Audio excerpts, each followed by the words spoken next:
In 1980, the US men's hockey team defeated the Soviet Union in the semi-final round of the Winter Olympics. The Soviets had won the gold medal at the previous 4 consecutive Olympics. The American team was composed of amateur college players with an average age of 21.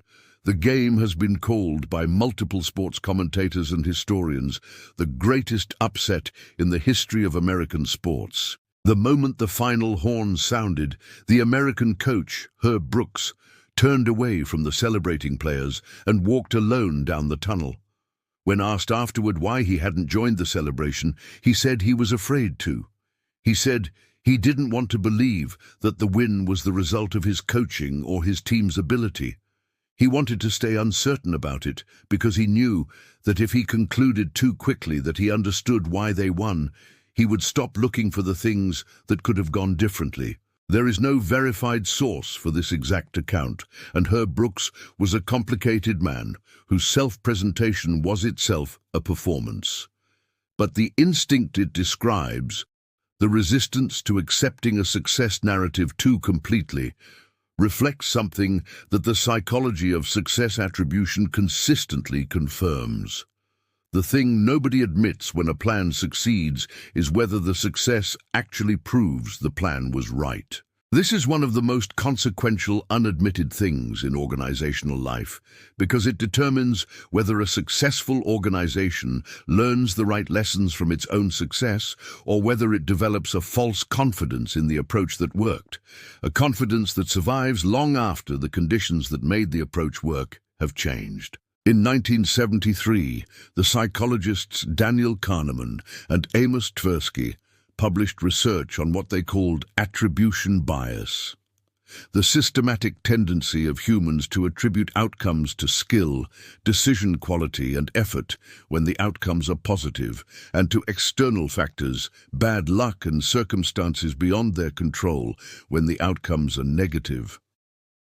The research is by now foundational in behavioral psychology. Its implications for how organizations learn from their own success are less frequently examined than its implications for how they learn from failure. When a plan succeeds, the natural organizational response is to identify the elements of the plan that were different from previous approaches and to credit those elements with the success. This is logical. It is also frequently wrong in ways that are very hard to detect from inside the success. Consider, an organization launches a new product in a market that happens to be experiencing a period of unusually high consumer spending. The product succeeds.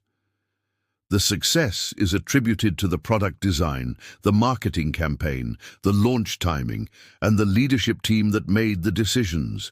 The attribution is not wrong. Those elements probably contributed. What the attribution cannot easily determine is how much of the success would have occurred regardless of those elements, simply because the market was expanding and consumers were spending. The next product launch occurs in a normal market. The product design applies the lessons from the successful launch. The marketing campaign replicates the approach that worked. The same leadership team makes the decisions. The launch fails. The organization concludes that it has failed to replicate its own success formula.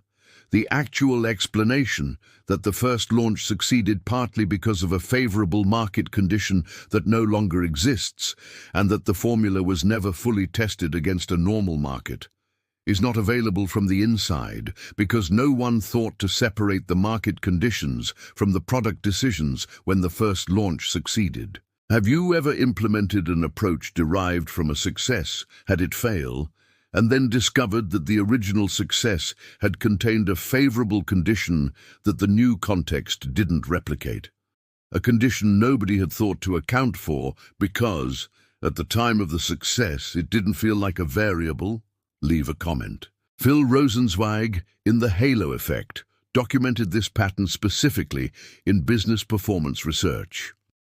When companies are performing well, observers attribute their success to their leadership, culture, and strategy. When the same companies perform poorly later, observers attribute the failure to those same characteristics, but describe them differently.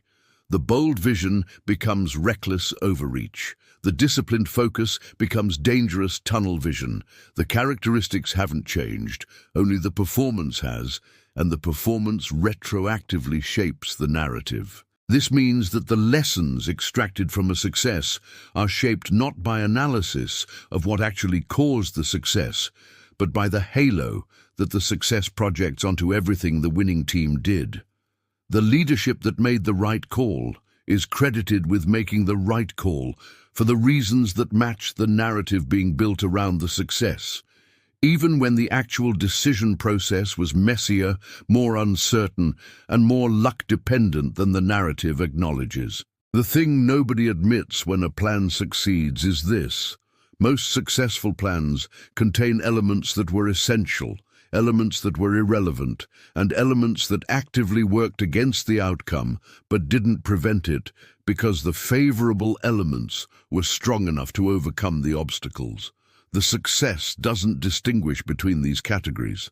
The organization, observing the success, treats everything it did as confirmed and everything it didn't do as correctly avoided.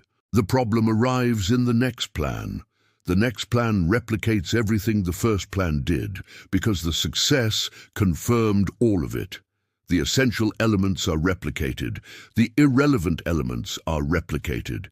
The elements that worked against the outcome but didn't prevent success, the ones that were liabilities the organization didn't recognize because the outcome was positive, are also replicated.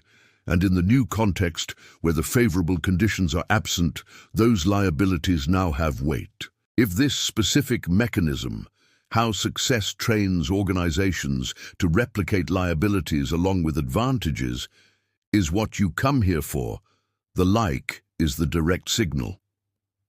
The most durable organizations are the ones that treat their successes with the same analytical skepticism they apply to their failures. This is genuinely difficult because success produces its own narrative momentum. The team that succeeded is celebrated. The decisions they made are recounted and retold in ways that make them look like the obvious right call. The people who raised concerns about those decisions, concerns that turned out not to matter because the plan succeeded, are quietly removed from the narrative. The success story that gets told internally and eventually externally is a cleaned-up version of what actually happened, in which the good decisions were decisive and the lucky conditions were the natural result of being in the right place with the right strategy. Amazon's practice of the written narrative, requiring detailed written memos before any major decision, which are then archived and can be referenced against the actual outcome, is one of the few organizational practices specifically designed to retain an accurate record of what was known, what was uncertain, and what was hoped for at the time of a decision, independent of how the decision turned out. The practice makes it possible, after the fact, to evaluate whether the outcome reflected the quality of the analysis or the quality of the luck. Most organizations have no equivalent practice. The meetings are not recorded. The decision memos are not archived. The uncertainty that was present at the time of the decision disappears from the organizational memory as soon as the outcome resolves it. What remains is the outcome, and the narrative the outcome made possible.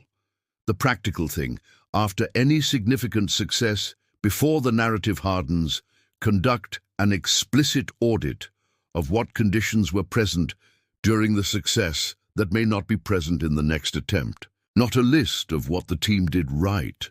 That list writes itself. A list of what was true about the environment, the timing, the competitive landscape, the consumer conditions, and the specific circumstances that surrounded the success, and which of those things the next attempt cannot rely on. This exercise is uncomfortable because it requires the team that succeeded to entertain the possibility that some of what they did was irrelevant, that the success would have occurred without certain decisions they are proud of, and that some of the conditions that made their approach work are not transferable. Successful teams resist this with the same energy that unsuccessful teams resist, admitting they failed. The psychological mechanism is identical. We attribute outcomes to our decisions, and we resist evidence that weakens that attribution. The failure to do this audit is not a minor oversight. It is, for many organizations, the specific thing that converts success into a template that doesn't work in new conditions and that carries the liabilities of the original success, along with its genuine advantages. The next episode looks at a case where the audit happened, where a team looked honestly at a success and identified the conditions that wouldn't repeat, and where the plan that followed was built around that honest assessment. The outcome was not what the assessment predicted, which raises its own uncomfortable question about whether the audit creates a different kind of false confidence. This content was developed with the support of artificial intelligence tools and underwent human review, editorial curation, and approval before publication. The analysis presented here is strictly educational and philosophical in nature, grounded in behavioral psychology and classical stoicism.